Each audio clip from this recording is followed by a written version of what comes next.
চলো এখন কয়েক সেকেন্ড তোমার ফোকাসের পরীক্ষা নেই। এখন আপনার স্ক্রিনের উপর এক এক করে 7টি ভিন্ন ভিন্ন জিনিসের নাম নিব, আর আপনার সেই 7টি জিনিসের নাম মনে রাখতে হবে। চলো দেখি কতজন মানুষ ফোকাস পাওয়ার কতটা স্ট্রং। 1 অ্যাপল, 2 ট্রেন, 3 মার্কেট, 4 বানানা, 5 স্কুল, 6 ক্যামেরা, 7 গার্ডেন। আপনার সময় শেষ। এখন আপনার কাছে আমার প্রশ্ন হলো, গার্ডেনের আগে কোন শব্দটি বলেছিলাম?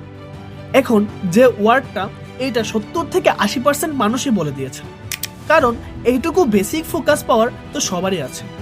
কিন্তু আপনাকে যদি বলি যতগুলো ওয়ার্ড আছে উল্টো করে সবগুলো বলতে হবে, 7টি থেকে 7টাই, আপনি কি আনসার দিতে পারবেন?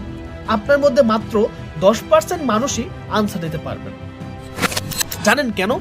কারণ আজকের সময়ে আমাদের ফোকাস পাওয়ার অনেক কমে গেছে। এক রিসার্চের হিসেবে তো আমাদের যে ফোকাস স্প্যান সেটা 8 সেকেন্ডের চেয়েও কমে গিয়েছে।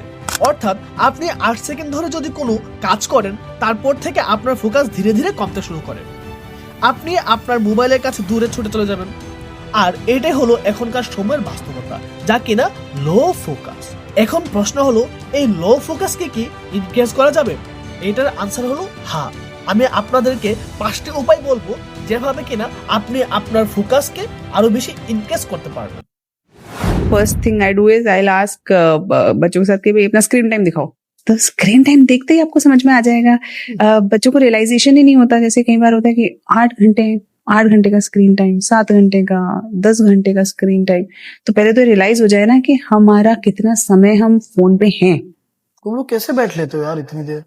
मैं तो थोड़ी देर में थक जाता हूँ।